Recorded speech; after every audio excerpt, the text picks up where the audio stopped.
Hi, Reddit. This is my first post here, and honestly, I don't even know where to start. My life has been a mess lately, and I'm trying to make sense of it all. Maybe you all can help. Or maybe I just need to vent. Either way, buckle up. This is going to be a wild ride.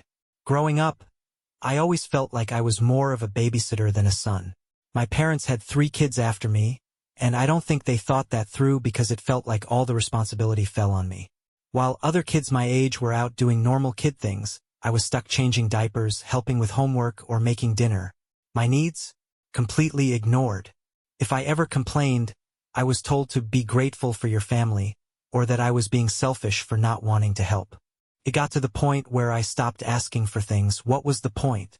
I knew the answer would always be no. The breaking point came when I turned 24. I was still living at home because I couldn't afford to move out. My mom and dad had this unspoken rule that I'd keep helping with my siblings until they were old enough. But they never defined what that meant. My youngest brother is 8 years old, so you can imagine how long they planned to keep me stuck there. One night, I got home from work completely drained. My manager had been on my case all day, and I just wanted to lie down and decompress. But as soon as I walked in, my mom shoved my baby brother at me and said she and my dad were going out for dinner. No discussion, no warning, just, here, take care of him. I tried to argue, saying I needed a break, but she hit me with, you live here rent-free. The least you can do is help out. That was her favorite line. Something snapped in me that night. I realized this wasn't going to change. They didn't see me as a person with my own life. I was just free childcare. The next day, I called a friend of mine who had a spare room and asked if I could crash there until I got on my feet. He said yes, and within a week I was out of there. I didn't even tell my parents I was leaving until the day I moved. My mom cried and said I was abandoning the family. My dad told me I was ungrateful. But for the first time in years, I felt like I could breathe. It's been a few months since I left, and while I thought the drama would end once I moved out, it feels like it's just getting started. A few months after I moved out, I finally started to feel like I had my life back.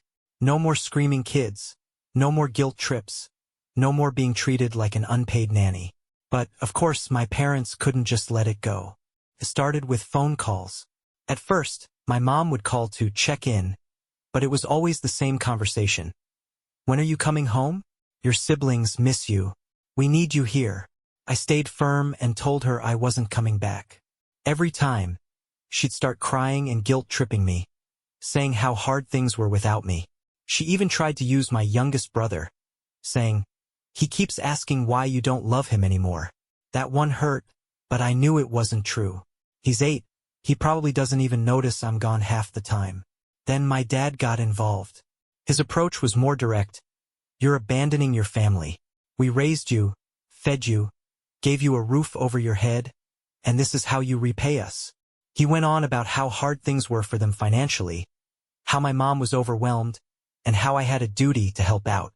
I told him the same thing I told her. I wasn't coming back. At this point, I was starting to lose my patience. Every call was the same, and no matter how many times I explained my side, they just didn't care. It all came to a head one day when my mom called me, practically screaming into the phone. She said one of my siblings had gotten sick, and they needed me to come home immediately to help out. When I said no, she accused me of being selfish and said I'd lost my heart. That's when I snapped. I told her that if they needed my help so badly, I'd be happy to babysit for $100 a day. She was stunned. You're charging us to help your family? She said, like I just suggested something insane. I told her that my time was valuable and that if they wanted me to give it up, they needed to compensate me. If I'm selfish for wanting to be paid for my labor, then so be it, I said. The call ended with her crying and yelling about how I'd changed, how money had corrupted me, and how I was letting my siblings suffer. But here's the thing. I know that's not true. My siblings have 2 parents. They chose to have those kids. It's their job to take care of them, not mine. A few days later, I got a text from my dad. Your $100 a day demand is ridiculous. You're not a professional. You're family. I just left him on read. I don't think they realize that every time they try to guilt me, It just makes me more determined to stick to my boundaries. It's been radio silence for the past week, but I have a feeling this isn't over. With my parents, it never is. Things took a turn for the worse about a month after the whole pay me $100 a day conversation.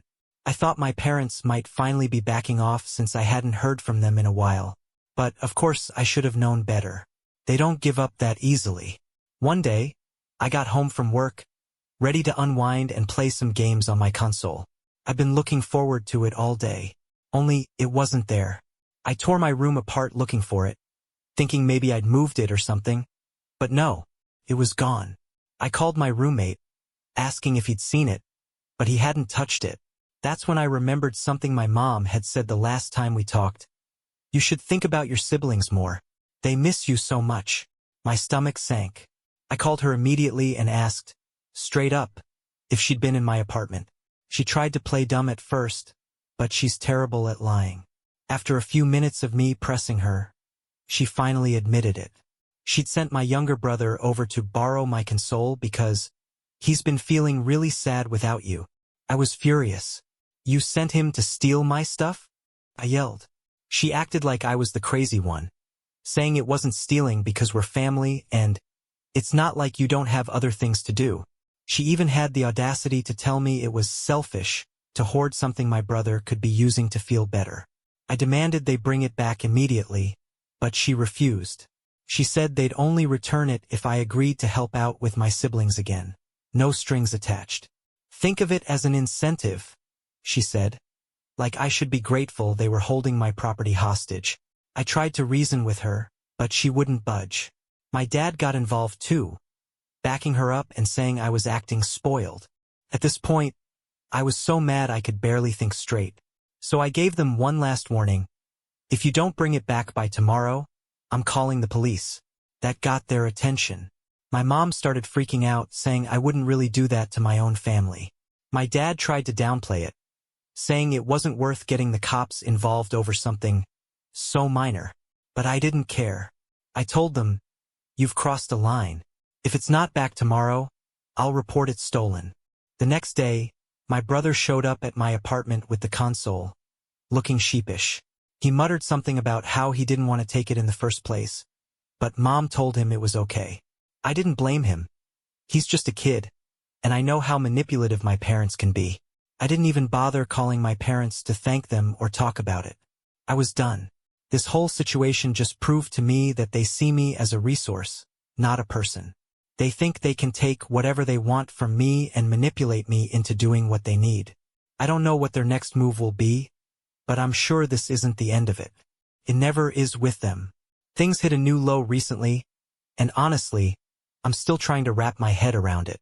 I should have seen it coming, given how far my parents are willing to go, but somehow they managed to surprise me yet again. Last week, I was having a quiet evening at home, scrolling through my phone and enjoying the peace. Suddenly, I heard a loud knock on my door. It wasn't the usual casual knock. It was frantic, almost desperate. My stomach sank because I had a gut feeling about who it was. I checked the peephole and sure enough, there they were. My 10-year-old sister and 14-year-old brother, standing there with backpacks.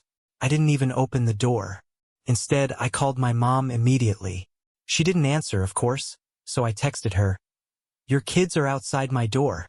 What is going on?" Her response came a minute later. "They need some time with you. They miss their brother.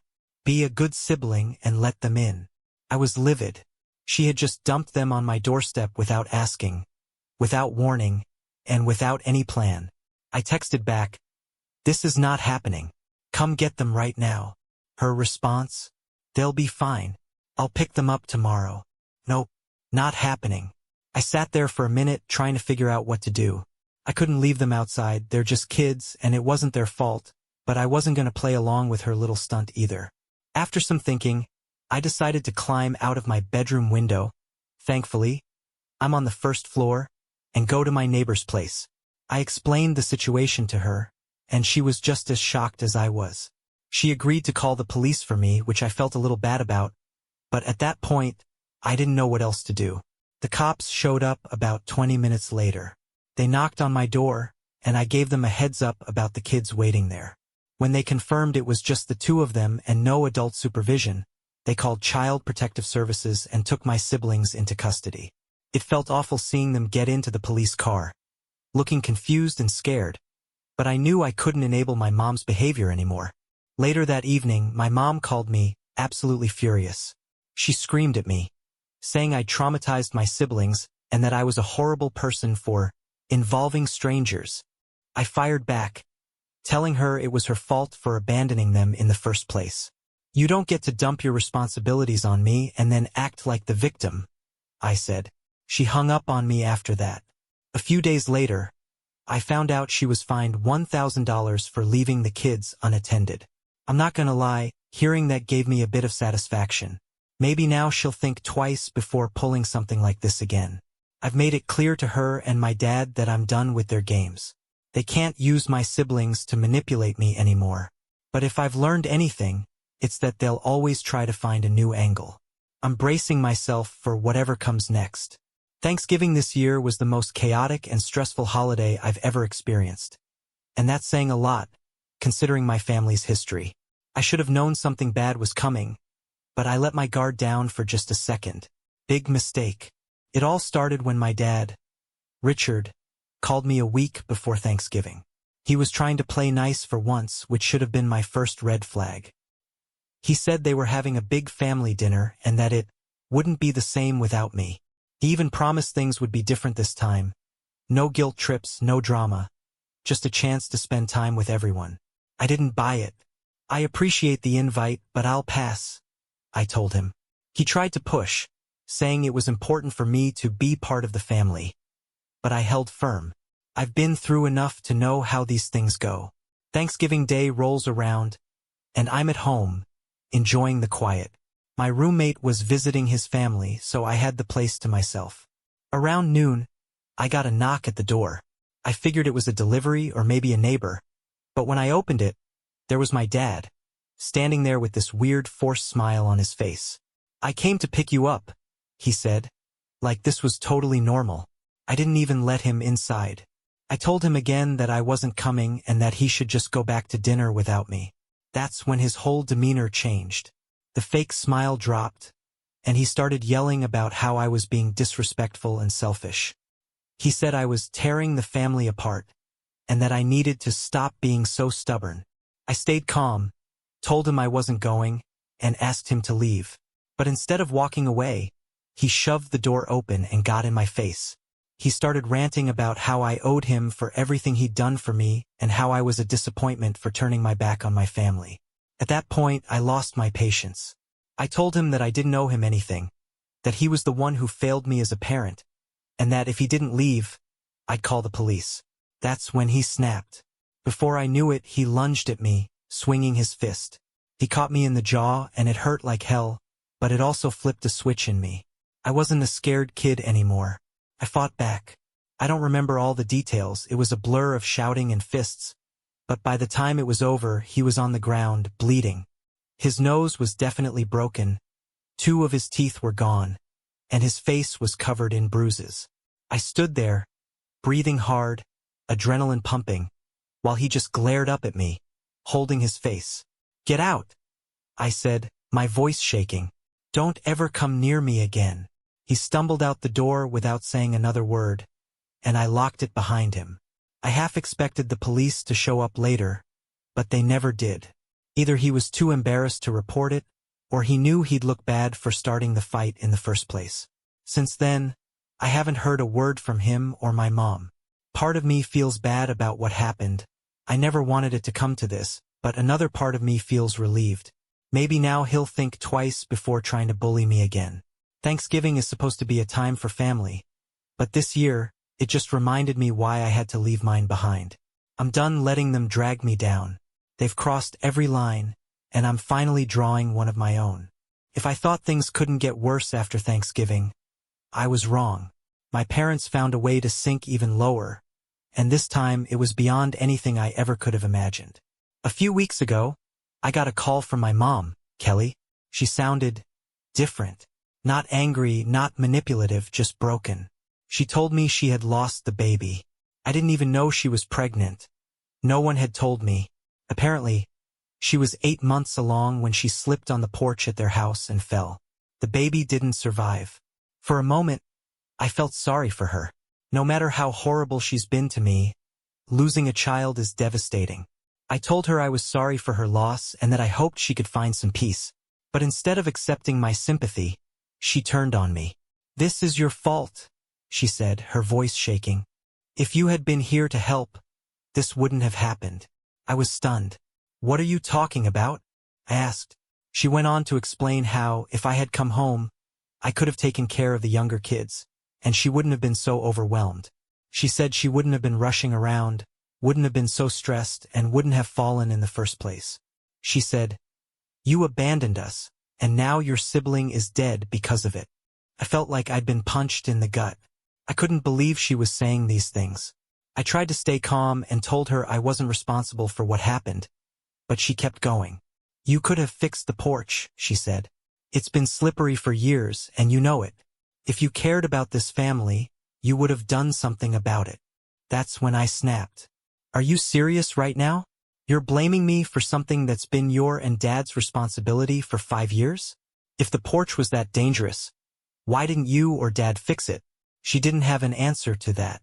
Instead, she just kept crying and repeating that it was my fault, that I didn't care, and that I was selfish. I hung up on her. Since then, my dad has been blowing up my phone with texts and voicemails, calling me every name in the book. He's demanding I apologize to my mom and make things right. But what does that even mean? I can't undo what happened, and I'm not going to take responsibility for their negligence. It's heartbreaking to know they've reached the point where they'll use something as tragic as losing a child to manipulate and guilt me. I can't even process what kind of people would do that.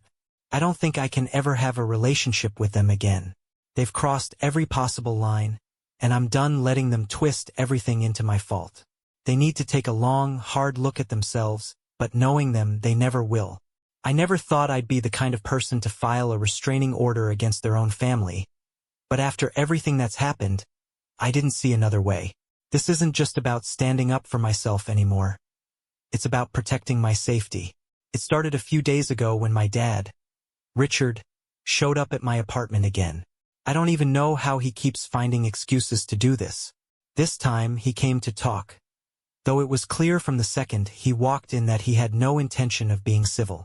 The conversation started the same way all our arguments do. He accused me of tearing the family apart, said I'd abandoned them, and went on about how my mom was still grieving and it was my fault. I told him the same thing I've said 100 times. Their problems aren't my responsibility, and blaming me for their neglect and bad decisions isn't fair. Apparently, that was the wrong thing to say. He got up from his seat, his face red, and started yelling. It wasn't just anger. It was this unhinged, uncontrollable rage. He called me selfish, a coward, and a failure. Then, just like on Thanksgiving, he snapped and tried to take a swing at me. This time, I was ready. I dodged him and told him to leave, but he wasn't listening. He shoved me into the wall and we got into another physical fight. I don't even know how long it lasted, but by the time it was over, I had a bruised shoulder and he was limping. I told him if he didn't leave immediately, I'd call the police. He spit out something about how I deserved everything that was happening to me and stormed out. That was it for me. I couldn't keep living like this, constantly looking over my shoulder and waiting for the next confrontation. The next day, I went to the courthouse and filed for a restraining order. I explained everything, the years of emotional abuse, the physical fights, the theft of my property, and the recent incident. The clerk seemed sympathetic and said they'd get it processed as quickly as possible. It's been a few days now, and I finally feel like I can breathe. The restraining order was approved, and if either of my parents tries to contact me again, they'll be violating it. It's a strange feeling, relief mixed with sadness. I never wanted things to get this bad. I wanted to have a family I could rely on, people who cared about me and respected me. But that's just not who they are. I don't regret my decision. I've given them so many chances to change, and every time, they've chosen to double down on their toxic behavior. I'm done letting them control my life. This isn't the ending I wanted, but it's the one I needed. For the first time in years, I feel like I can finally move forward without them dragging me down. After everything that's happened, I assumed my younger siblings would hate me forever. My parents made sure to twist every situation, telling them I was selfish, heartless, and that I didn't care about the family. I figured I'd burned every bridge with them, and while it hurt, I told myself it was just another part of the price I had to pay to break free. But last week, I got a text from my 19-year-old brother, Ethan. It was simple, "Hey, can we talk?" I stared at my phone for a good 5 minutes before replying. I wasn't sure what he wanted, but I agreed to meet him at a coffee shop nearby. When he walked in, he looked nervous, which wasn't like him at all. He sat down, and the first thing he said was, "I'm sorry." I blinked, completely caught off guard. He went on to say that he'd been angry with me for a long time, but after everything that's happened, he started to see things differently. He told me how hard things had been at home since I left, how our parents had piled all the responsibilities I used to handle onto him and our 16-year-old sister, Emily. He admitted that he used to think I was selfish for leaving, but now he realized that I'd been doing everything for them for years while no one cared about me. "I get it now," he said, looking down at his coffee. "You weren't abandoning us. You were just trying to survive." Hearing that felt like a weight I didn't even know I was carrying had been lifted. For the first time, someone in my family actually understood why I left. Later, Emily called me out of the blue. She was quieter, more hesitant, but she said she felt the same way Ethan did. She told me she was sorry for believing all the things our parents said about me and that she missed me. The biggest shock was when she said, "I want to leave too. As soon as I turn 18, I'm out of here." Ethan said he's saving up to move out too. He's working part-time while going to college, and he's determined to get out as soon as he can afford it. Hearing that broke my heart and gave me hope at the same time. Kills me that they're going through the same toxic environment I escaped, but I'm proud of them for recognizing it and wanting better for themselves. I told them both that I'd support them however I could. I don't have a ton of money, but if they need a place to crash when they leave, my door is always open. For so long, I felt like I'd lost my siblings because of the choices I made, but now I see that maybe I haven't. They understand me in a way I never thought they would, and they're starting to see through the lies our parents told them. It's bittersweet, knowing they're still stuck in that house for now, but I have hope that we'll all come out of this stronger. Maybe, just maybe, we can build a better relationship once we're all free. After everything I've been through, I finally feel like I'm starting a new chapter in my life. It's like I've been stuck in this endless cycle of drama and toxicity for years, and now, for the first time, I can actually see a future that's mine to build. A couple of weeks ago, I got a job offer for a position I never thought I'd land. It's with a company I've admired for years, and the pay is more than double what I was making at my old job. When I got the call, I almost couldn't believe it. I'd worked so hard to get to this point, but there was always this voice in the back of my head saying I'd never escape my family's shadow, never really move forward. Now, I feel like I've proven that voice wrong. The first thing I did after accepting the offer was start looking for a new apartment. My current place has been fine, but it's small and not in the best neighborhood. With the new job, I can afford something nicer, somewhere I can actually feel proud to call home. I've already toured a few places, and I think I've found one that's perfect. It's a little further out of the city, but it's quiet, spacious, and has plenty of room for when my siblings visit, or even stay for a while if they need to. Speaking of my siblings, I've been thinking a lot about them lately. Since Ethan and Emily reached out to me, I've been trying to figure out how I can help them without overstepping. I know they need to make their own choices, but I also know how hard it is to break free from our parents' grip. They've already started making plans to leave, but I've told them both that if things get bad, they don't have to wait. I'll be there for them no matter what. Part of me feels like I'm finally stepping into the role I've always wanted. Not the overworked, underappreciated caregiver our parents forced me to be, but a real support system for Ethan and Emily. I want to help them because I care about them, not because I feel obligated or guilt into it. For the first time, I feel like I'm not just surviving, I'm living. I have a job I'm excited about, a future I'm building for myself, and the chance to create a life that's free from the chaos my parents brought into it. There's still a part of me that worries they'll try to drag me back into their mess, but I've come too far to let that happen. I've drawn my boundaries and I'm sticking to them. If they cross the line again, I won't hesitate to protect myself and my siblings. This new stage of my life feels like the fresh start I've been waiting for. It hasn't been easy to get here, but for the first time in years, I feel like I'm exactly where I'm supposed to be. And for once, I'm actually excited to see what comes next.